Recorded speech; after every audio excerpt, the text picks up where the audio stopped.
Je sais que اللقاء معك شيق سيد الوزير. الوقت كيدينا un des axes les aussi très importants sur lesquels j'ai eu beaucoup d'interpellations et beaucoup de questions, c'est celui du capital humain et de l'attractivité économique du secteur. Alors, un Maroc qui se vide de son capital, sa richesse la plus importante, sa jeunesse qui se recrute à tour de bras dans plusieurs secteurs.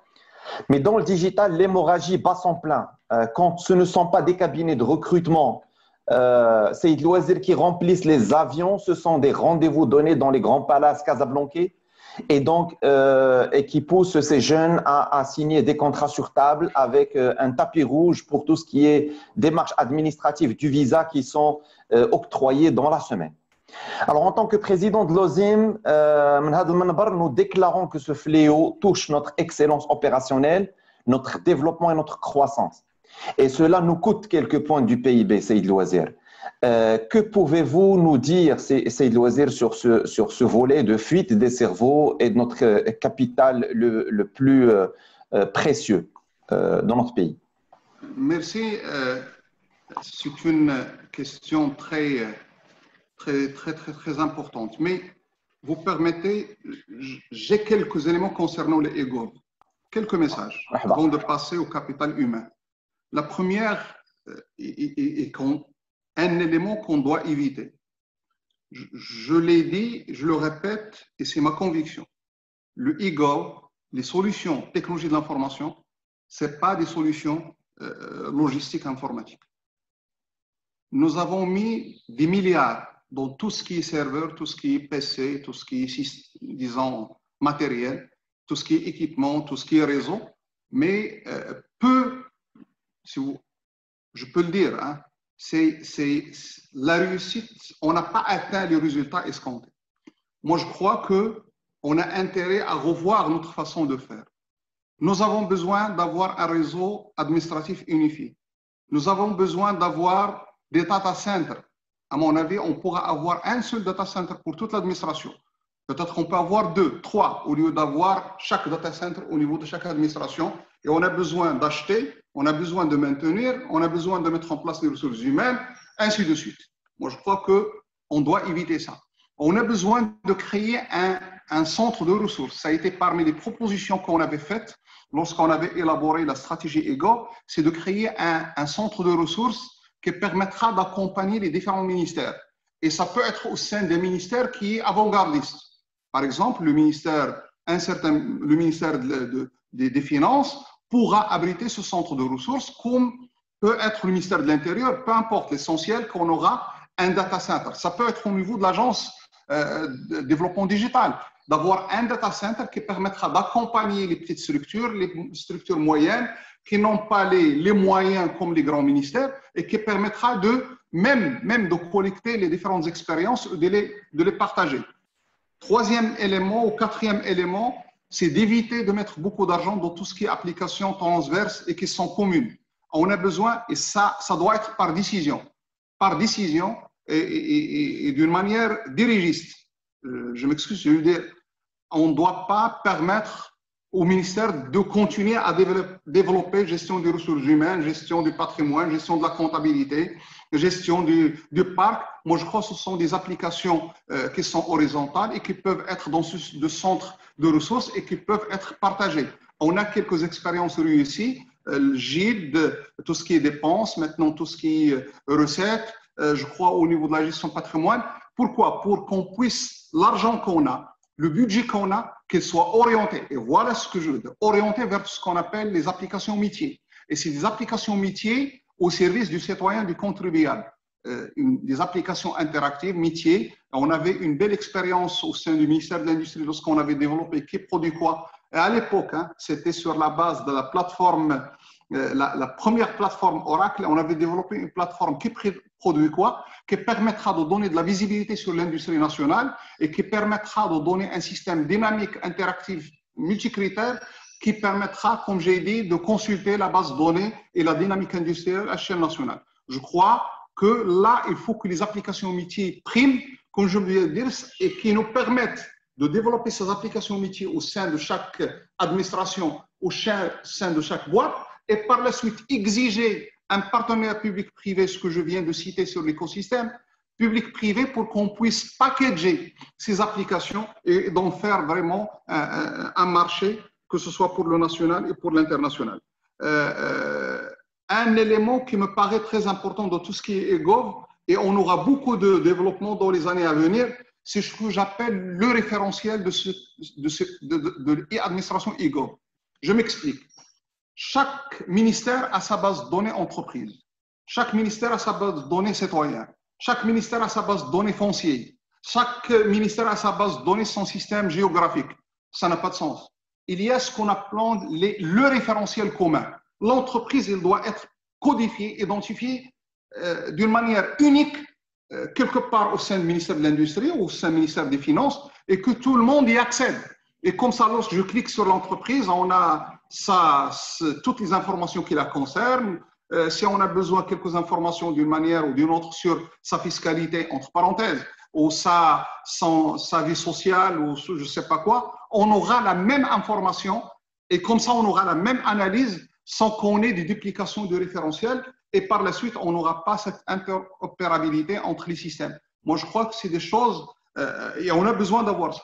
Dieu merci, Sibin Chabou est en train de travailler sur un cadre réglementaire pour encadrer le eGov. Comment obliger les administrations à avoir le eGov, avoir le numérique, entre parenthèses, de transformer toutes les procédures en des procédures numériques, de simplifier les procédures, de simplifier les autorisations et d'engager, si vous voulez, les pistes qui permettra de traduire la mission de chaque ministère en des prestations numériques envers le contribuable, envers le citoyen. Je crois le eGov, moi ce que je dis, c'est qu'on va rentrer dans la nouvelle génération des eGov. On avait la première génération les années 90, la deuxième, les années 2010, 2020. Maintenant, à partir de 2021, nous pourrons avoir une eGov intelligente, mais d'une manière à optimiser, si vous voulez, les ressources et à optimiser les efforts. Quand on parle de capital humain, je me rappelle lorsque M. Jepot avait lancé le programme 10 000 ingénieurs, il y avait ce débat. Ah non, on va avoir une inflation, on va avoir plus d'offres que de demandes, et comment on va former ça? Moi, je peux dire qu'il fallait soutenir cette dynamique de 10 000 ingénieurs. Aujourd'hui, je crois, on est autour de 4 000 par année. Hein. C'est peut-être, vous êtes mieux placé pour me dire le nom exact. On avait besoin, parce qu'on voyait, on avait une vision de long terme, parce qu'il y avait le marché national, et on voyait les marchés s'ouvrir, parce que quand même les frontières vont s'ouvrir d'une manière ou d'une autre, et on voyait que l'économie mondiale était en train de changer, elle va capter toutes les ressources humaines et bien sûr les ressources naturelles dont on avait besoin pour l'économie internationale. Et à l'époque, en Europe, on parlait d'un besoin de 60 millions de compétences dans les 20 années à venir. C'est-à-dire entre 2010 et 2030, l'Europe avait déclaré un besoin de 60 millions de compétences dans les différents domaines. Et plus particulièrement dans les domaines technologiques, dans les domaines informatiques, dans les domaines télécoms et tout ce qui est industrie nouvelle à l'époque, parce qu'on parlait de la révolution industrielle nouvelle, comme on parlait de la révolution technologique et informatique. Donc, moi, je crois qu'on a besoin rapidement de mettre en place le cadre qui nous permettra d'avoir le volume, mais d'avoir aussi la qualité. Dieu merci, la qualité est là. La preuve, c'est que vous êtes en train de souffrir donc de cette fuite. Ça veut dire qu'on a les ingénieurs qu'il faut pour le marché national et le marché international. On a lancé cette dynamique au niveau de la formation professionnelle. Il ne faut pas oublier dans la logique des ressources humaines, c'est une logique pyramidale.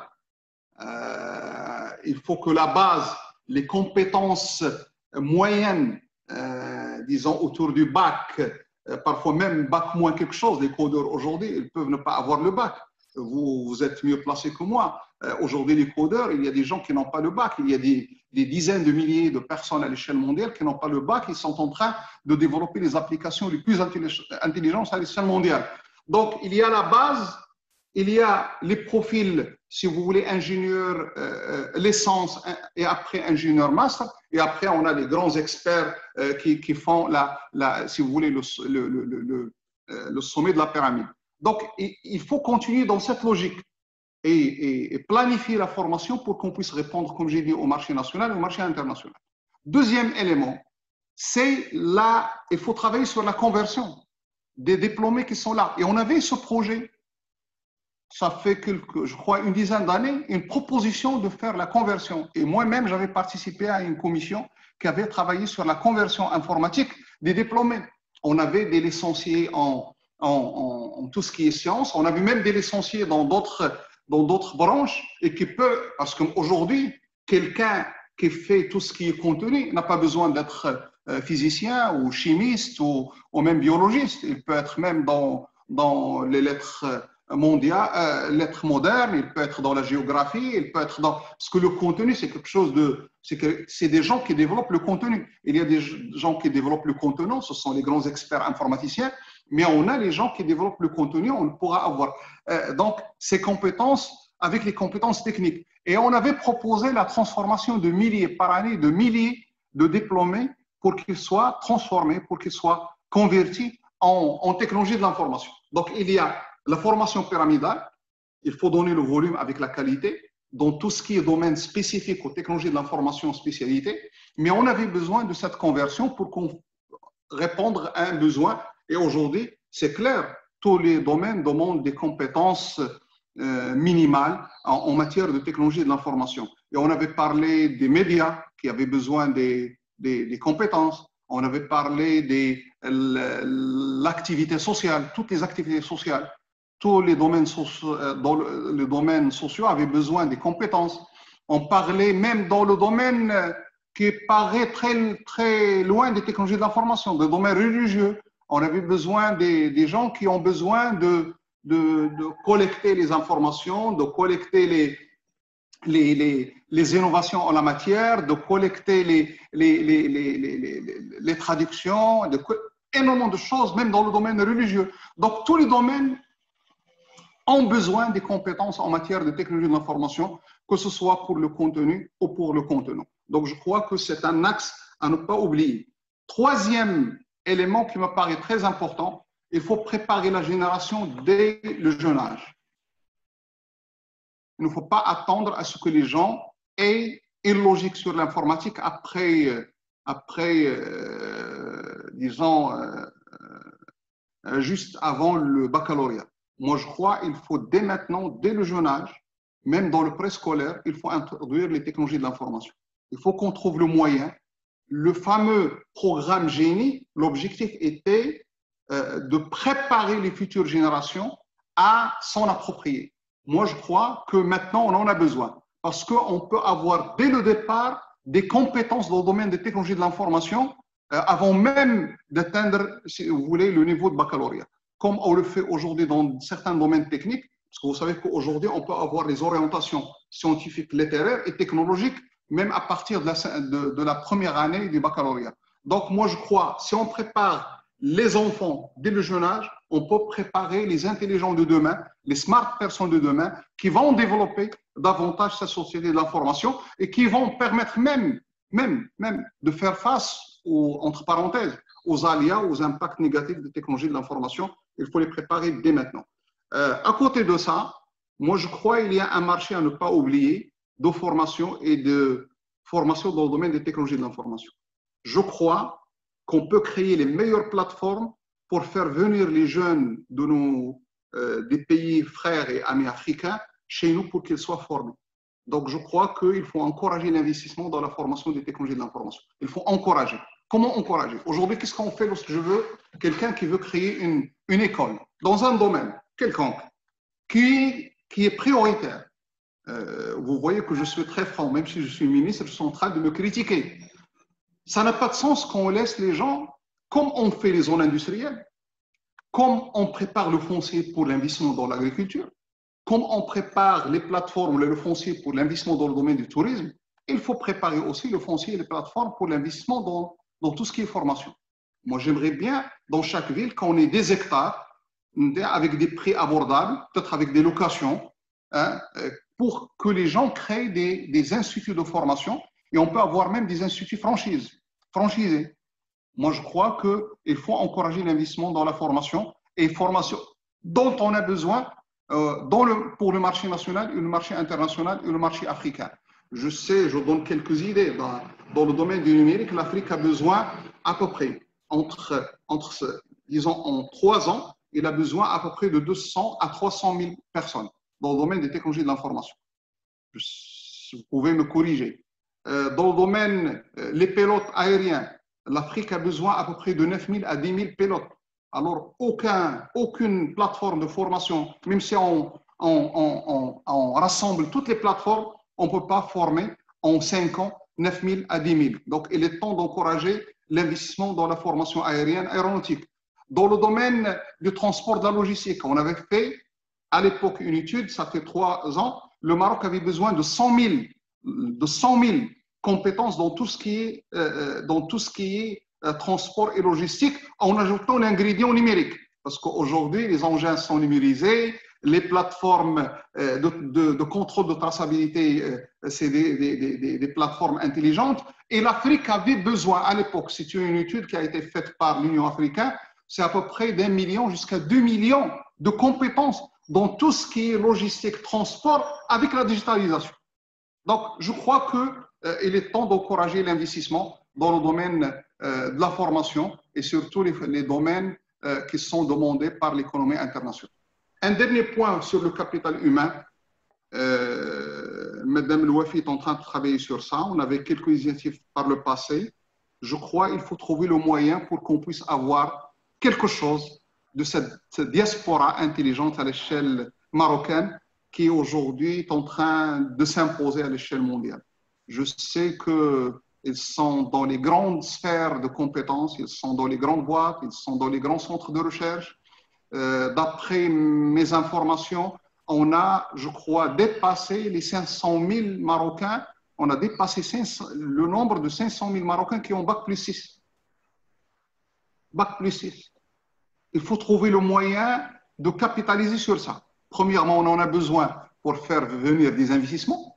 On en a besoin pour qu'ils puissent participer avec nous dans cette réflexion nationale sur le nouveau modèle de développement et surtout après Covid. On en a besoin pour qu'ils puissent créer des joint ventures entre leurs entreprises et les entreprises marocaines, leurs universités et les investisseurs marocains, les centres de recherche marocains. Mais on en a besoin pour qu'ils puissent nous donner une partie de leur temps pour encadrer la jeunesse marocaine. Il faut qu'on trouve les moyens, les technologies d'information le permettent. Aujourd'hui, créer une plateforme d'accompagnement des jeunes, de formation, chaque chercheur marocain à l'étranger, s'il peut créer une plateforme qui pourra encadrer, qui permettra d'encadrer les jeunes marocains, on en a besoin. Je crois que ce sont quelques pistes. On avait commencé ça, il faut continuer, il faut avoir de l'endurance pour qu'on puisse réaliser le maximum de ce que je viens de dire. Effectivement, merci Monsieur le Ministre. Plusieurs messages et plusieurs appels et à bon entendeur, salut. Nous sommes à diffusion internationale, donc toute l'intelligentsia marocaine qui nous écoute ou qui nous regarde ce soir est avisée, mais aussi tous les investisseurs dans le secteur et demandent de la formation et de l'éducation, mais aussi toutes les idées innovantes en matière de formation. Ça pourrait être du e-learning, les programmes MOOC, les programmes en alternance. Donc, tout ça fera que l'offre marocaine sera d'une qualité plus importante, plus intéressante pour donc justement assouvir cette demande et marocaine et celle de notre continent.